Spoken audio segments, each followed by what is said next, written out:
Hi, and welcome back to today's live book launch for Mastering the Art of Success, featuring Jack Canfield, one of the co-authors of Chicken Soup for the Soul, sold more than 500 million books all around the world. And today, we're bringing in some of the authors from Mastering the Art of Success to teach you how you can master your own success in your own life or in your business. And our next guest is no exception. And before I introduce him, bring him onto the stage, I want to let you know that, yes, we are live right now. And what that means for you is you get to interact with us. You get to be a part of this training here today. So if you have questions about anything that we're covering during this and all the live sessions we're doing today, make sure that you submit your questions so we can help you to master your own art of success. And this next session is very special because we're going to be going through some of our next guest's life lessons, things that have happened to him, things that have happened in his business and throughout his career that have allowed him to do some incredible things, to spend more time with his family, to grow his business, but ultimately to live a purpose-fulfilled life. And we're going to be sharing 7 secrets to create the results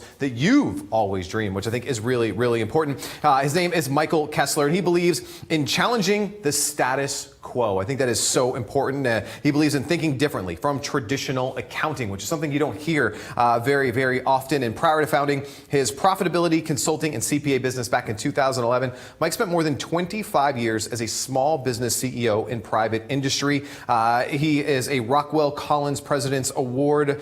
He's been elected to the Rockwell Collins Supplier Alliance Advisory Council, the Best of Long Island Business Award, Smart CEO, CPA ESQ Award winner, and the Long Island Business News and Finance Award winner. What I love is every single week he brings business owners to you directly on his weekly radio show, Business Profits in the Real World, which you can hear on 103.9 FM LI News Radio. He's been seen on NBC, ABC, CBS, and Fox affiliates across the country and is a frequent guest commentator on 103.9 FM LI News Radio, morning host Jay Oliver on Long Island in the Morning.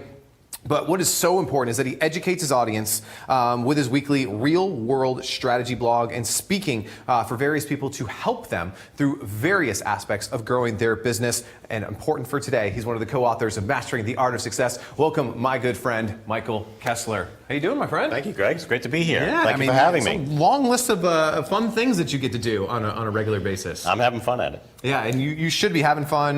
New book comes out today. That's got to be kind of exciting. Very exciting. You know, we did the project, started the project 7 months ago. I never dreamed it could be this, and it's really great. We love it. So after doing all this, again, private's 25 years before opening your own business. Now you get your own business, 7-8 years now.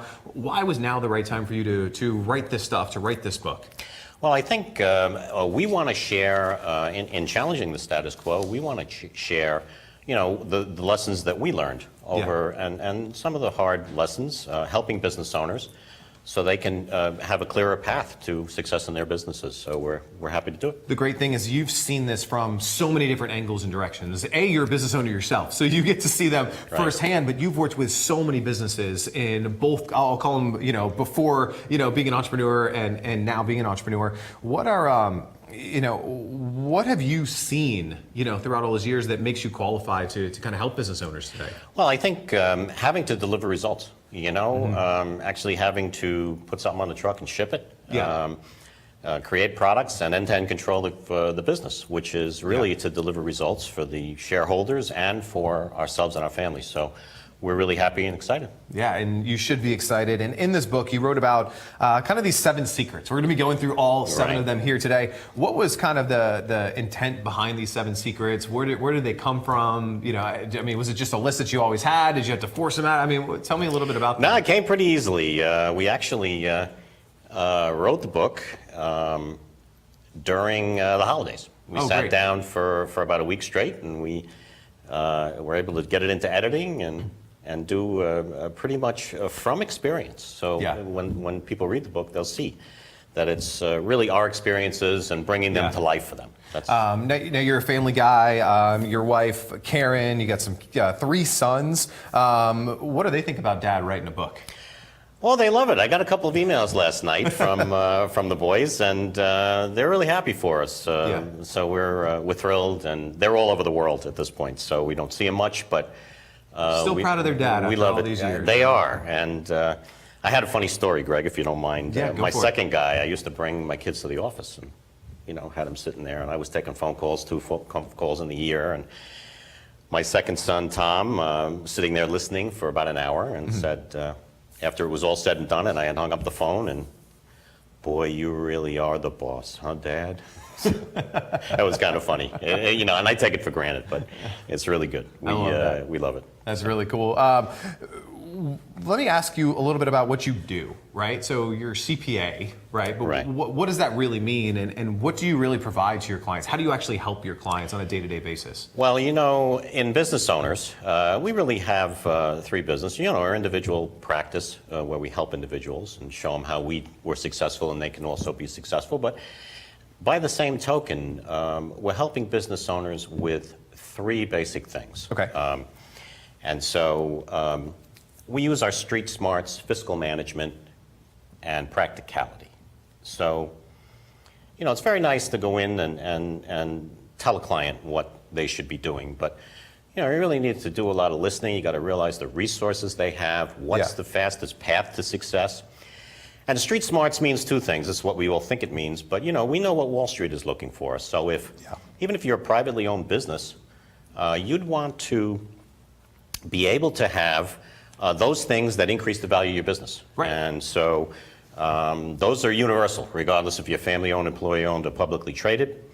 And then the fiscal management. It's end-to-end control of your business without being a control freak. Right. You could say, well, end-to-end control, I've got to do everything. No, it just means that, from start to finish, we call it from quote to cash, you have control of your business, and it's end-to-end. And then practicality. We've had a lot of practical experiences. We've been there and we've done it. So we have a kind of a special CEO to CEO relationship that we. Yeah, I think this is really powerful. Do you think that most business owners kind of have a misconception of what a CPA should be, or how you come in? I mean, do people have that misconception that you're just a glorified bookkeeper, but really you're helping them to grow the business? It's not just about recording numbers, right? Greg, that's a great question, because clients who want to commoditize the CPA, those aren't our target clients. Yeah. So. And many CPAs fall into that trap. Yeah. That they become a commodity and they work hard and don't, charge bring the clients the investment that they should be doing. So it's their own fault, really, and it's kind of a mutually, relationship that a lot of CPAs get into. So we don't do that. We work strictly on a very results-oriented basis. Yeah, which is different, and as you guys are going to see throughout today's training, as Michael shares some of the stuff from his chapter, that he does things a little bit different, and I love that it all comes back to being results oriented. You either get the results for the client or you don't, right. And there's something to measure at the end of the day. So with that said, you want to jump right into these 7 secrets? Let's do it.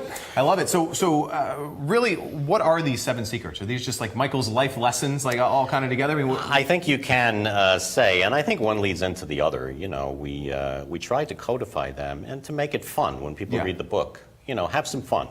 That's what this is all about. So yeah, I love it. So jumping in right into the first secret from the book, and all of these can be found in Mastering the Art of Success. So make sure you guys go over to Amazon or BarnesandNoble.com, wherever you buy books online, and grab a copy today. Secret number 1, you say, always do the right thing, Michael. Yes.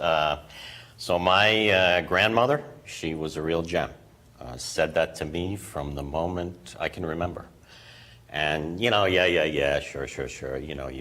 You say, always do the right thing. But as you get on in life, you realize that, there's something to that. And let me give an example. Sure. If you have somebody in your life that said that to you, you may have let it go in one ear and out the other, but, really think about that person and think about and use them as a filter. So what I do, if I do an initiative or make a decision in business, I just ask, would Grandma approve of this?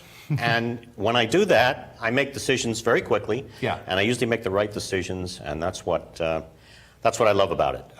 So that's rule number 1. Find somebody you absolutely trust, and use them as that filter. Yeah. Would Grandma approve of this? Would Grandma approve of this? And that makes it real black and white. So, Grandmama would not be happy if Michael did this today. Not approve of this. That's I love that. And this applies to all aspects. It applies to your business. Are you doing the right thing by your clients, by your vendors, by whatever it is? And then I'm sure at home too. Are you doing right by your family, your kids? We were fortunate. We had a little break before we came back on the air today, and we got to talk about just doing right by your family, doing right by your kids, making time for them. And would Grandma approve of you you staying, till midnight on a Friday night when you missed a recital? Like, is that doing it right? So do you believe that it's both sides? It's both sides, and it's life, and that's what we try to show our clients. Have the quality of life you really want. It's income, sure. You need that to support the quality of life, but yeah. It's really what you want to do. And you don't have to, spend, so much time with your family. Right. But Everybody's got different priorities and what's important different to them. priorities, but for us, it was the right thing. Yeah. Really, really important. So put things through the grandma filter, or whatever filter that it is for you. Is it a wife? Would my children be proud if I made this decision, or would whatever it is for you? Put things through that filter. It'll really help you to make those decisions a little more black and white. Brings us into secret number 2. It's the environment. Stupid. It is. It is. So if you're a business owner and you have a business, the leader sets the tone. I had Simon Sinek, leadership visionary, on my weekly radio show, and Simon is very big on, bad leadership is what brings companies down. And so we had a long conversation about that. I quote Simon in the book. And it's really an experience we had. My first business that we ran was a small manufacturing business who the owner had passed away, and the environment that was created of what the employees were left with was horrifying, and how they actually, spent a lot of energy protecting themselves rather than protecting each other and advancing the vision of the business. And so what we say here is, create the environment, bring the people in, you set the tone, and, if you do that, your employees will do everything to take care of each other, take care of the business, take care of your customers without you even asking. And that's critical to a successful business. Very critical. And kind of what I want to ask you a little bit is, how can a CPA help to identify the environment and the leadership? You're just looking at my numbers, right? So how do you take that extra step to look at that for a business? Well, as a business owner myself, and having run businesses and actually having to deliver results, we did it in environments that were not so good to begin with, and we changed the environment. So how does that affect results? Yeah, being the leader that they need from a partner, I think that's going to now rub off onto them. Right, and they have a great team, this particular client. Yeah. So what we'll do is, we don't want to be there forever. So the business owners engage us. It might be 2 years, it might be 3 years, it might be a year. When they can stand on their own 2 feet and move, we work on a consultative after continuous improvement relationship too. But I think that's our goal. Yeah, so we're not looking and let them fly. Yeah, I love that. This next secret, this is a really, really fun one. You say it's all about your family, your religion, and from a guy from Long Island is talking about the Green Bay Packers. Yes, I heard the great Jimmy Valvano give a motivational speech, and my sons, if they're watching, know this. We listened to it 80 million times on hockey trips. And he recounts Coach Lombardi, as many of our watchers know, that our viewers know, that he was a great coach of the Green Bay Packers in the 1960s. 5 championships in 7 years. He really was the epitome of leadership. And what he said every preseason, gentlemen, we will be successful this year if we remember 3 things and 3 things only: your family, your religion, and the Green Bay Packers. So in that order is how we kind of translate that into what we're doing today for our business owners. So taking your family, my wife Karen and I, honey, if you're watching, hi. We're going to be married 40 years in October. That's amazing. And we chose to have a life that we really wanted. What does that mean? Well, it means raising the kids, and I admire you, Greg, how you do it. I see you on Facebook all the time. Doing with your family 50%. It's a 50-50 proposition for us. Yeah. And, I was able to leave work, she was able to leave work, and we raised the children, together. So we had that family. And because of that, we were able to have the life we really want. As a result, we always took care of our clients, always took care of our employees, always took care of the business. And we're still able to do that and raise our family. So we're really excited about sharing that with business owners and individuals alike, and how to do that. You talk about religion, well, spirituality. It doesn't matter if you believe or don't believe. Yeah. if you can bring some spirituality, some belief, something into your life, it's going to be the icing on the cake, and that's what we kind of talk about. I love that. And it's just belief or hope, right? So you believe in something. You believe that the future is going to be better than it is today. You have something now to fight for. Right. A reason to be in business. Simon Sinek again. Start with why.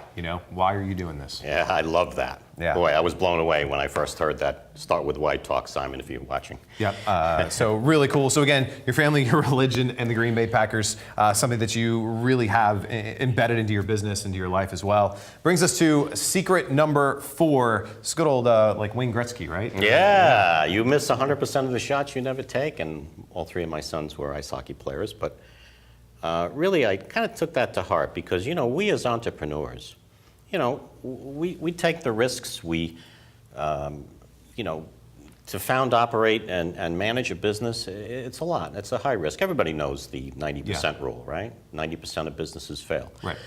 I haven't met an entrepreneur that we work with yet that doesn't take every challenge on with determination. So they relish that challenge. I've only got a 10% chance of succeeding. I'm going to do it. So we talk about some things like, hey, do I have to be the smartest person in the room? You should ask yourself that question if you're a business owner. Well, no, maybe you just need to have access to the smartest person in the room. Right. And 2 others, and one is being able to educate yourself constantly. One of the things I did, I got my CPA, worked for Deloitte, I took care of all of that, and never really went back to educate myself. I was so running 100 miles an hour in the corporate world that when I started my business, a day doesn't go by where I'm not reading some more. Reading, studying, seeing what's going on. Yeah, and really, if you can do that, those things, and we list some others in the book, it's really important that you be able to use those to grow your business. So when you're looking at, whether it's your own business or you're looking at one of your clients, is it more that they don't see the opportunities around them? Like they don't know that this guy's open, pass him the ball, he's open, let's take the shot? Or do they have the open shot and they're kind of gun shy to pull the trigger? Is it a combination? I mean, what do you see? Good analogy. It's a lot of direction, and you mentioned it. What's your strategy? Well, tactical versus strategy. Yeah. So, the action you might take to move that cup over there, that's a tactic. What's your overall strategy? So can you create a purpose-built business? You mentioned it, a purpose-built life at the beginning and the opening. So can you build a purpose-built business? And it's laser-focused on results and monitoring, and it's all part of end-to-end control of your business. Or is your business like a spaghetti running in 18 different directions? Yeah. And, how does it all come together? So that's what we try to help. Yeah, and I think that's just, it's vital because I think a lot of people are stuck where you were when you were growing your career like at Deloitte. You're just in tactic mode. You just got another fire to put out, new client, like you're going 100 miles an hour. Right. Now as a business owner, you sit back and you're like, well, what's the strategy behind this? Right. Why are we doing this book? Why are we doing this book launch? How does it fit? How is it going to help the clients? And you're looking at it, now you have to have tactics to execute on strategy. Right. But you're looking at it from a completely different standpoint. Now you're starting to set up the shots and then you can knock the shots down. So I love that. Going into secret number 5, consistency, authenticity, empathy. It's your brand. What are we talking about here? So I go back to my mother. Mom, if you're watching. That'd be really nice if your mom was watching. She's the epitome of these 3. And it was very, very consistent in us growing up and bringing us up. She always, if it was no, it was no. Not 5 minutes from now, ask me again. Yeah. And authentic, be authentic and have empathy. When I say sharing the feelings of another. Yeah. And putting that all together is really great for your brand if you can do it. Yeah. Simon again talks about, being able to bring people to the table that believe what you believe. Yeah. So that's really important for consistency. And just that note I got from the client this morning, the new client. I didn't even know I was doing it, but that's just, I'm authentic. Right, it's because you're consistent about it, you're authentic about it, you have empathy to their situation, and ultimately that's what you've built your business on, your reputation on, your brand on. Right, and giving the client or any people that we help, whether it be through our blogs or the book or whatever it might be, giving them some path that it's going to be okay. Yeah. We're gonna make it happen, and together we can do it. Can't do it for you, we'll do it with you. Yeah. And that's really terrific. So you can use a different example if you want, but one of the things that I love that you do this very well on is the radio show, right? So there's consistency, it's every week. There's authenticity because it's you really, being yourself. There's empathy because you have a guest and you're trying to pull out the best stuff in them. Ultimately, it's built this incredible brand for you because your audience knows they can depend on you to come every week with a great guest. They're going to deliver a great performance, and ultimately it's helped you, as we were talking about earlier. I mean, and you can use other examples if you will, but that's the one that came to mind for me is the living proof of this. Well, just think, Greg, we were going to do that for 13 weeks. Here we are almost 3 years later. Yeah. So we kind of, and Jay Oliver, morning host, Jay, if you're watching, who I'm on with Jay sometimes on Friday mornings during drive time. Jay was really terrific when he took me aside and said, Mike, I've been on the air for years. It's not a 13-week proposition. If you really want to do this, if you really want to make a success, it's, that consistency going forward. It's a lot of work. Yep. And that's why a lot of people don't do it. But that's what it's kind of stuck with me. And then I went 13 more weeks and then 13 more weeks. Here we are almost 3 years later. 3 years later with 150 or so guests, 50 guests a year. I mean, we love the guests. The guests come on, they love it. Most of them have never been on media like that before. Yeah. Some have done it a little. So we love what we do, and it's really terrific. We're bringing, I think, a lot to the Long Island business, New York Metro, actually, total community. And we're actually committed through January, so we'll see. Congrats, man. That's incredible. Thanks so much. Brings us to secret number 6, and this is something that I learned from one of my mentors, Dan Kennedy. It's market, message, media. But then you have in that order. Right. Why is the order here important? How many people? I need a website. Oh, you do? Okay. That's the media. But what are you trying to say? Who's coming to this website? What Who's do they going to visit it? What are you trying to say to them? Who are you trying to attract? So we take it in order. Market, be as specific as possible. Yeah. So if you want to market to doctors, say so.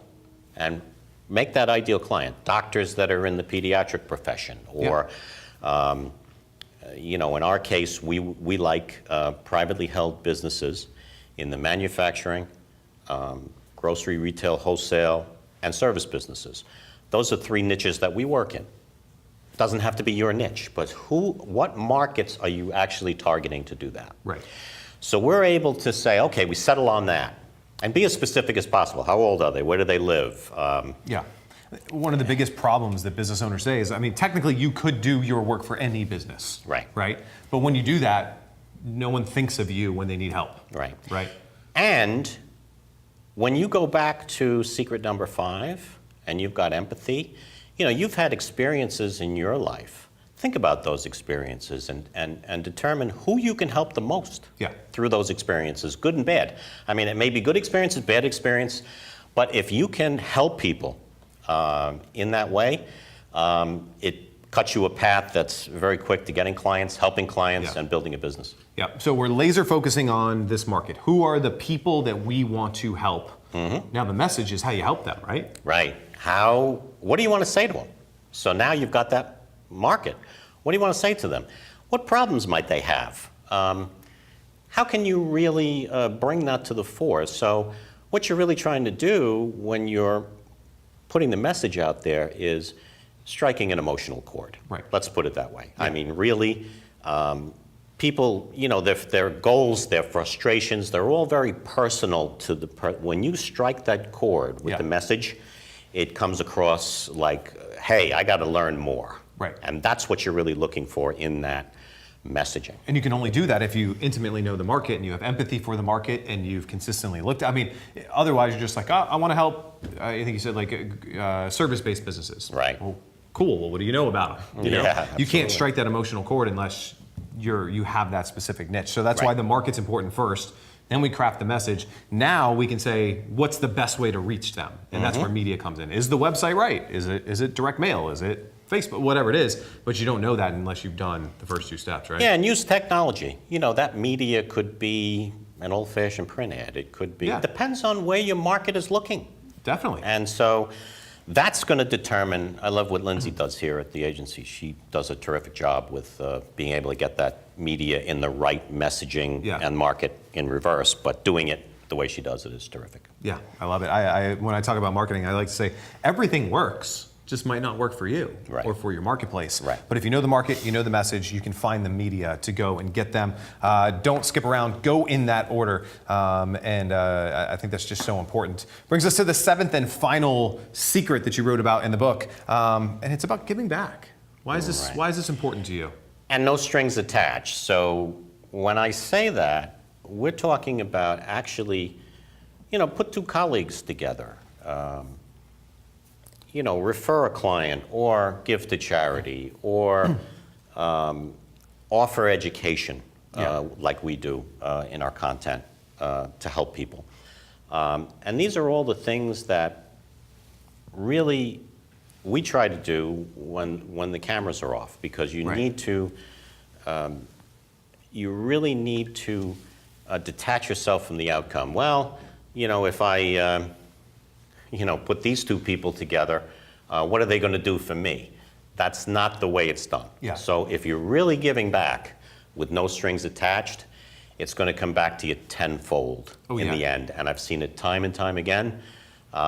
And again, it could be anything. It doesn't have to be giving to charity. It could be any of those things. Yeah, so the example that comes to mind with what you do, and I talked about it earlier, but like the radio show. You have these guests on. You don't make these guests pay to be on the radio, and you're just shining a spotlight on them. And if they refer you business, great. If they become a, but you don't do it for that reason. Correct. Right? You do it to give back, to pay it forward, to be a servant to the community, and and if it comes back to you, then that's just a bonus. Right. And I had a guest I had on a year ago. I know him pretty well, and he gave me a call the other day. Hey, I've got an important client. I think you can help. So that's what happens. That's amazing, but there was no, hey, I'm only going to put you on the show if you send me a guy. Of course not. No, of course not. Crazy. That's part of the authenticity that we bring across. That's part of the brand that we bring across, and we love doing it. It's hard to sell, and so people don't want to sell. They want to buy. So that's what really you're doing here is giving back and making it happen. I love that. And so those were the 7 secrets you wrote about in the book. And if you guys want to go deeper and hear some of Michael's stories that he shared, make sure you go and get a copy of Mastering the Art of Success. Available right now, Amazon.com and all the other major online booksellers. Make sure you go get a copy today. I did want to spend a few minutes going over some of the ways that you're helping these business owners, some of the ways that you're helping to get them results. But it's not just about the tactics that you do, right? Because these business owners need to have what you call 4 key commitments, right? If they want to make change, if they want to grow their business, there's 4 key things that must be in place, or it doesn't matter how good your tactics are, your strategies are, it's not going to work. Right, absolutely. Yes, and one is, are you willing to change? Let's go to that. So,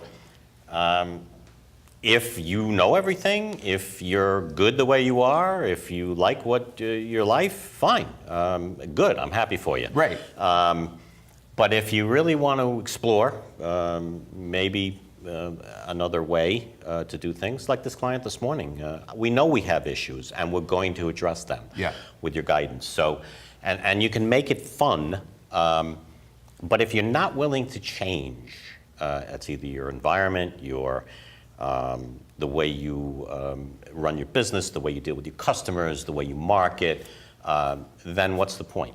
Right. So we talk about willingness to change, and yes, so of course I'll change. Well, you find out very quickly they're just not. That they're just not, and so we find that out usually in the first week of working. Is there usually a motivation for them to change that you see makes them more willing to make that change, or is it just, is it timing? Is it what?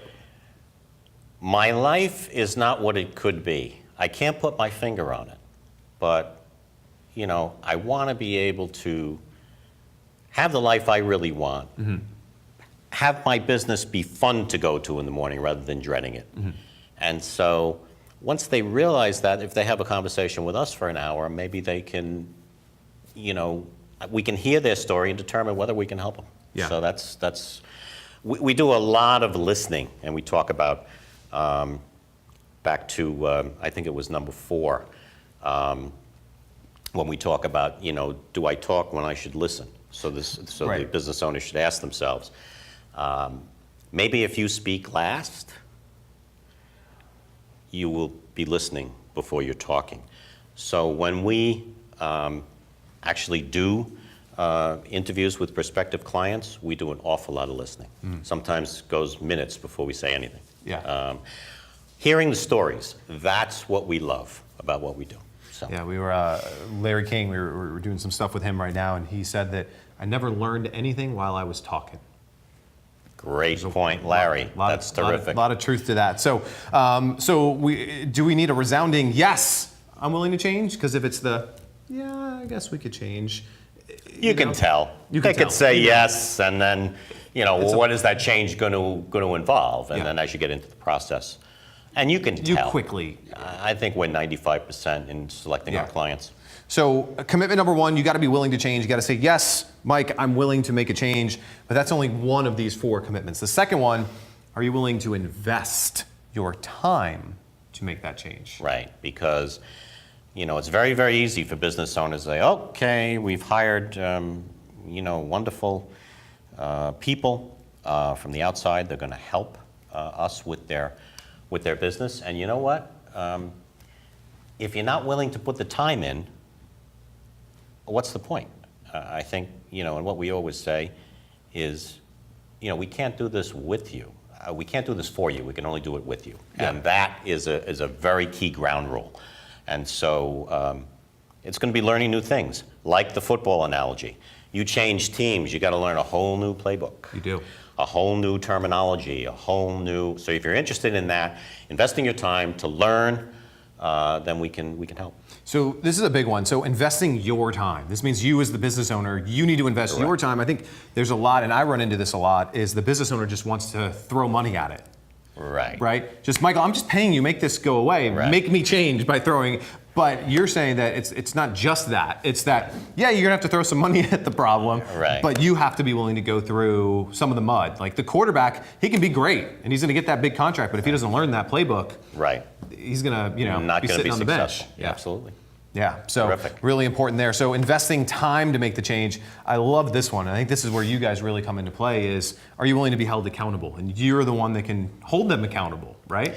Yeah, usually business owners, they own the business. Yeah. So, hey, I don't really answer to anybody. Well, yes, you do. Yeah. You answer to your own life, your own family, your employees, but most importantly, accountable for delivering results. So what Yeah. we do in our process, through, again, the street smarts, the fiscal management, and the practicality, is come up with a game plan. Yeah. And agree on that game plan. And if you're going to put the time in to actually make those results happen, somebody has to deliver those results. And we do it together. But, there's accountability involved. Yeah. If you don't hit the targets, why? Was it too soon? What are we doing? If you didn't do the work, then probably better to save your money and Yeah. we part friends. So Yeah. that's a really critical one. Your co-author in the book, Jack Canfield, wrote another great book called The Success Principles. And the principle number 1 is that you need to take responsibility for your own life, your own actions, for everything, and especially as the business owner, it is, you're the general, you're the leader, right? And so if Susie doesn't do her job, well, it's not Susie's fault, it's your job. You hired her, you put her in that spot, you gave her that responsibility. And so I think that, these business owners and everyone who's watching right now, you need to be held accountable. You need to take responsibility for that stuff. And so just talk a little bit about making sure that business owner accepts responsibility and accountability for what they do. Well, you can tell if, based on the environment that the business owner has fostered within the business. So again, I go back to that great one where, are we creating the environment that people are looking out for each other, that the business owner has the right environment so that the people expend energy protecting each other protecting the business owner and advancing the business owner's vision. Yeah. That's very important. Simon Sinek taught me that one. So I'm very thrilled to be helping those that we're right for. And we're not right for everybody. Yeah, which is another knowing your market, right? And knowing the message to that market and that side of things. So we talked about, are you willing to change? Are you willing to invest your time to make the change? 3, are you willing to be held accountable? The 4th piece, I love this one. Are you willing to make a serious investment to get a serious result? We're not talking about small things. We're talking about exponential change. Right. You're going to have to invest some, time, energy, money, resources. There isn't a business owner alive that wouldn't spend $1 to get 2, 3, or 4 back. It's a case of, if the first question is, how much is it? Then you're probably not willing to make the investment. Yeah. So it's not a cost, it's an investment. And we say we generate, multiples on ROI. If we didn't, we wouldn't be there very long. And so these are great things that we try to impose on or guide the business owners to say, hey, you're making an investment here. And it's just not the investment in us. Maybe you have some other things that you need to invest in the business. New staff, new technology. Whatever the case might be. And yeah. There's a return to be gained on that. Yeah. So we're not just throwing money around, we're actually making investments. So one of the things that I think you need to get buy-in when you're going through this process with the business owner is getting them to see that serious result. Oh, absolutely. Because if they don't believe that it's a serious result, they won't make the serious investment. So you have to make sure that they see, like, no, we're going to double, triple, 10x your business. That's a serious result, right? So it's your job to get them to see that. Absolutely, and it goes back to hearing the story. It goes back to hearing the history of the business, how we can really help, if we can really help. There are meetings that we go through, not many, but there are some where we just say, hey, we don't think we can help you get to where you're willing to go. But we'll try to select the clients that we can help the most, and that's the key. Well, there's a lot of integrity with that. There's a lot of consistency, authenticity, that whole side for saying no, right? Being able to say, hey, we're not the right match. I want to put kind of these pieces together. Are you willing to change? Invest your time to make the change. Being held accountable, making that serious investment. I'm sure you have countless stories that you could share. But what are some of the ones that you've taken businesses who have said yes to these 4 commitments and you've been able to really, really help them make that transformation, make that exponential improvement? Well, they run the gamut. I have 3 quick ones. Family-owned, $300 million revenue business. Came to this country with $400 in their pocket 30 years ago. Have built the business to a $300 million business that is quite profitable. However, there are plans brought us in to be able to plot strategy to help them get to that next level. When you say 300 million, there are big plans that the family has to move the business forward. So what we've been able to do is come in, and we were actually brought in by their CPA, which was really nice because the CPA really isn't is concentrating on the tax work, et cetera, and some of the other accounting work, and brought us in as kind of a consultant to help that business owner, and it's a really great relationship. We've been able to, we're in the process of doing an initiative now to bring their entire business together, technology-wise, under one roof, and that might be cloud, it might be resident in-house, but when you run a large business like that, and it's in retailing, that you need to be able to make sales. Right. And if you can't, nothing matters. So it's a wonderful client. And manufacturing business, about $5 million in sales, came to us and we were referred by a banker.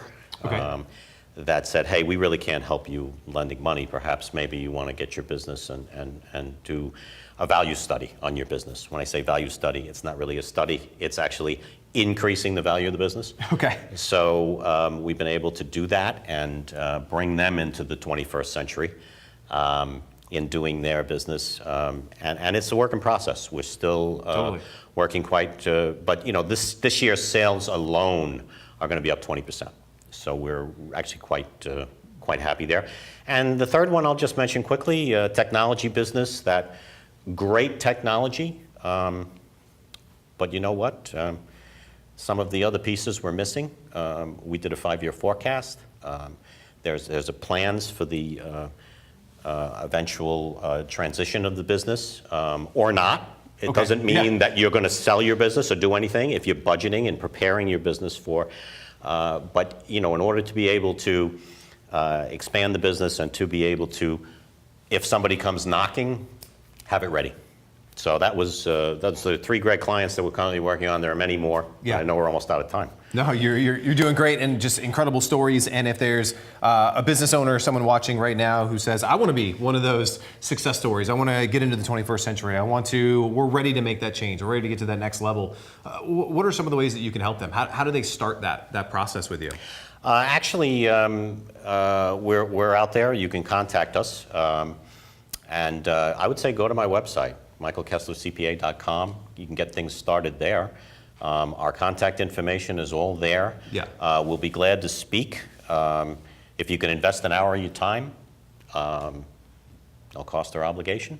We'd love to hear your story and how we might be able to help. Yeah, and if you can help, you'll let them know, and if you can't, you'll let them know. There you go. That's a big piece of it. Very exciting. So what I want to do right now is, as you guys are watching, I want to do some questions. You want to do some Q&A from the audience? Love to. So what we're going to do right now, if you guys submit your questions for Mike on anything that we talked about, whether it's the 7 secrets, whether it's the 4 commitments, or whether it's just you have business questions, accounting questions, whatever it is that you want Mike, I have him today hanging out with me as part of the book launch. Submit your questions right now. Right next to the video player, there's a form that you can fill out. It sends those to us. They get zapped to this fancy cell phone device. And I'll be sitting with Mike in just a second to answer those questions. As you're doing that, and while we go to a quick commercial break, I want to make sure that you go and get one of these. Mastering the Art of Success came out today. Head on over to Amazon.com or any of your favorite other online booksellers. Grab a copy of it. You'll see all the 7 secrets and some stories and some incredible stories from other entrepreneurs and experts from all over the world, including Jack Canfield. And make sure you head on over to michaelkesslercpa.com. A lot of information. They can sign up for a newsletter. You put their email in, all that Newsletter's there. The blog is there. There's a lot of free content. Yep, they can see your interview that's been seen on ABC, NBC, CBS, and Fox affiliates across the country. So much good stuff there. Make sure you do that. This has been fun, my friend. Greg, it's been a pleasure. Thanks so much for having me on. Yeah, well, I'm not kicking you off yet. We're going to go do some questions, but we're going to run to a short commercial break, give you time to submit the questions, and go buy a book. We'll be back in about 2-3 minutes with more with Mike Kessler. We'll see you guys in just a second.